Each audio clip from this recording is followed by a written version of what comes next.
Oh man, I love this sax solo.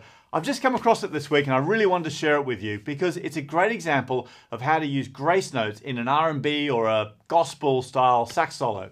So this is Mike Burton on saxophone. He's a fantastic gospel sax artist. In fact, he's coming to do a masterclass with us at Sax School very soon. I love Mike's playing. He's really such an emotional player. And this track is a Grammy nominated track actually. It's Calvin Richardson and the track is called Love Has Finally Come at Last. It's the Bobby Womack song. So I thought today it'd be fun to dig into this solo. I'm going to show you what Mike is playing, explain how he's using grace notes, and I've got a transcription for you too so you can understand how you could use grace notes if you're playing a solo in this style too. Let's get stuck in.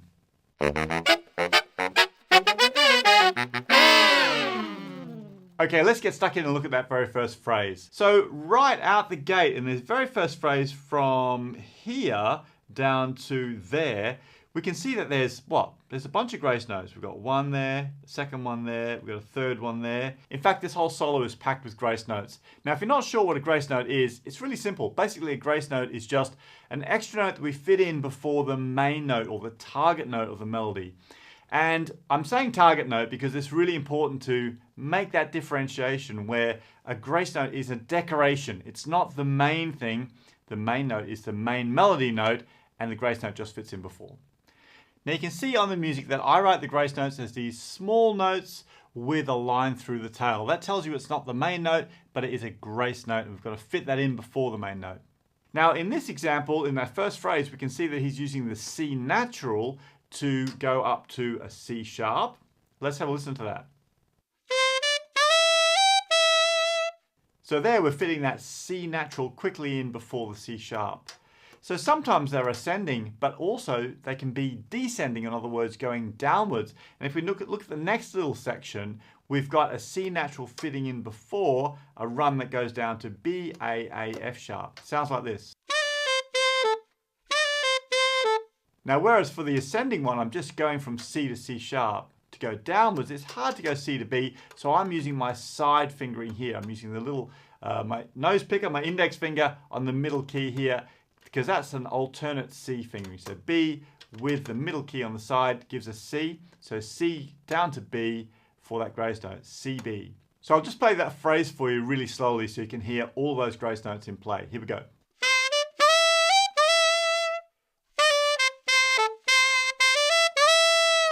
As you're learning something like this, a great way to check that you've got the basic structure of the melody correct is to take all the grace notes out first and just play it with the correct rhythm of the melody, and then stick the grace notes back on and make sure that you're not moving those target notes around. It's a really good way to check that you're knowing all the rhythm and the melody and you're playing it correctly, but it's also a fantastic illustration of how the grace notes can bring a melody like this to life. So I'm going to play it through now without any grace notes, and then I'll play it with the grace notes just for this first phrase.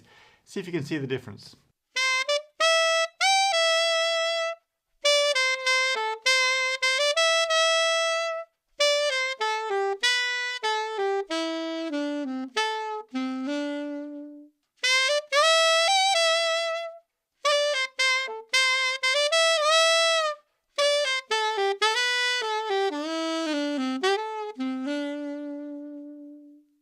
Now in the second phrase, you see some of those same grace notes turning up. Let's take a look. So we've got that C to B going on again here, but we've also got F sharp to G sharp there, middle C to C sharp, C down to B, that's another descending one, and then E up to F sharp. So let's have a listen to that phrase nice and slowly.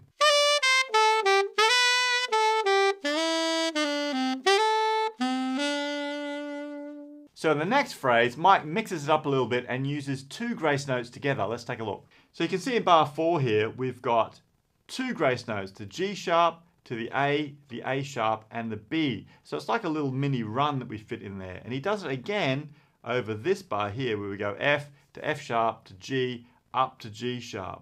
Let's have a quick listen to how this phrase sounds. I'll play it for you really slowly.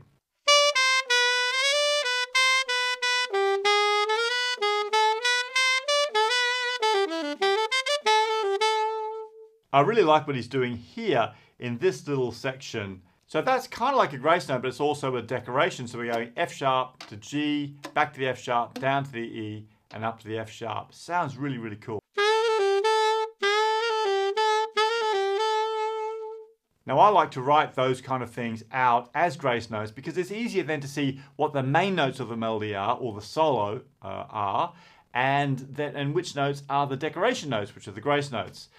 That's the way I prefer to write it. You'll see some people though will transcribe it and they'll write that out as semi, demi, quavers or 30-second notes.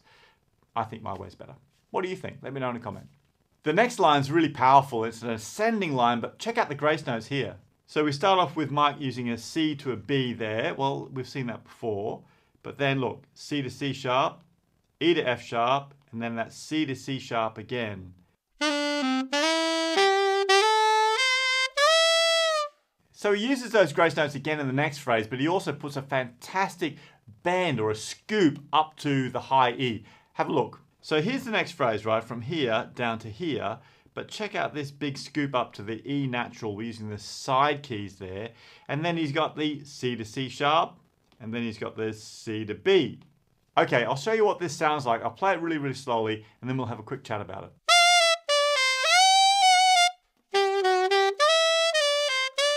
So I love that big scoop up to high E. So I'm using my palm key E here, right? The two keys left, the first and second key with my palm here, octave key, and the top side key here with my right index finger.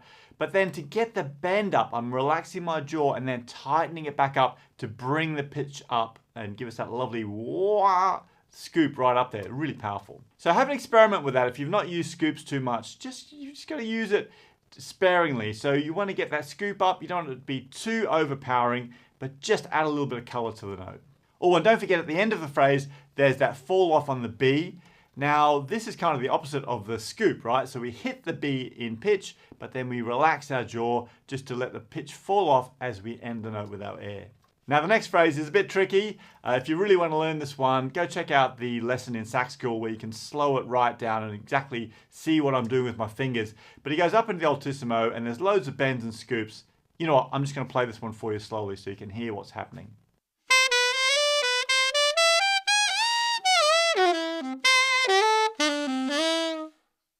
So the solo is really getting going by this point, and from here to the end of the solo, I mean, it's only a 12-bar solo, it's short, right?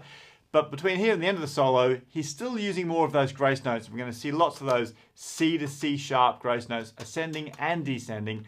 But the most important thing I want you to take away from this is that those grace notes can be really simple. We're using the same grace notes all the way through this, right? C to C sharp and the E to the F sharp. But always the grace notes are not interfering from the shape of the melody. So the target note is the most important note, and that's what I want you to think about when you're using grace notes in your solo. Now, the other thing, just before I play the rest of the solo for you and we listen to the whole solo in context, the other thing I wanted to point out to you is that in this piece of music for the alto saxophone, we're in the key of A major. And you'll notice that he's using those C to C sharps a lot, for a couple of reasons. First of all, on the saxophone, that movement works really well. It feels easy to go from C to C sharp if we have C sharps in our solos. But also, the C sharp is the third of the key. So we're in the key of A major. That means if you look at the A chord, A, C sharp, E, C sharp is the third, and he's using those grace notes on the third from the minor third to the major third, C to C sharp.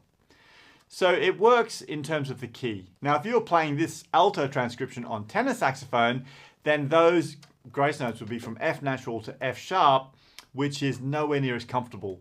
So I think one of the main reasons why he's using the C to C sharps is because it fits on the alto saxophone and it makes sense.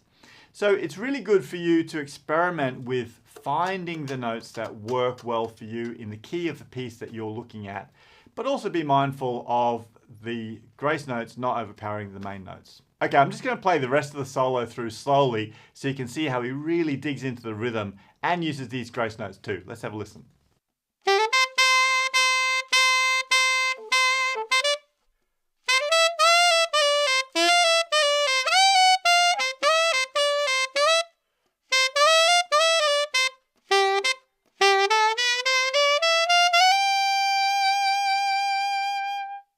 Oh, that's such a wonderful ending to the solo where we go straight up the scale up to the E at the very end there. Sounds awesome.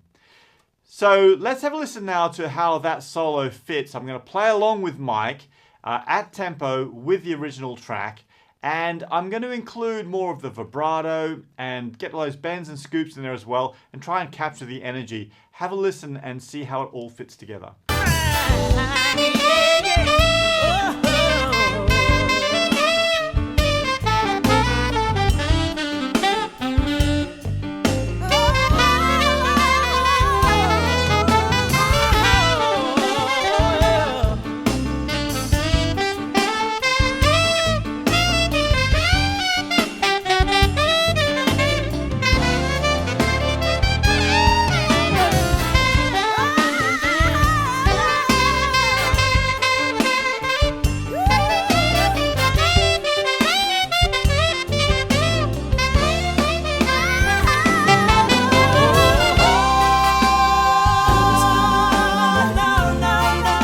So the main takeaways from today are to think about how the grace notes fit on your saxophone, how they feel comfortable to you, and also to focus on the main target note, not the grace note itself, okay? The grace note must be the decoration that leads to the important note of the melody. That's all the solo. That's the note that we're aiming at. That's the one that's important, and we don't want the grace note to overpower that note. Also, if you think about the key that your particular piece of music is in, you'll find some notes that feel comfortable on your saxophone. For example, this is the key of A. We've got C sharp, so C natural to C sharp feels really great on your saxophone. If you've got another solo that you think there's some great grace notes in, let me know in a comment down below or send me an email. And don't forget, if you want to learn this solo, then go check out the lesson inside Sax School Pro where you can slow it down and follow along with me in easy steps.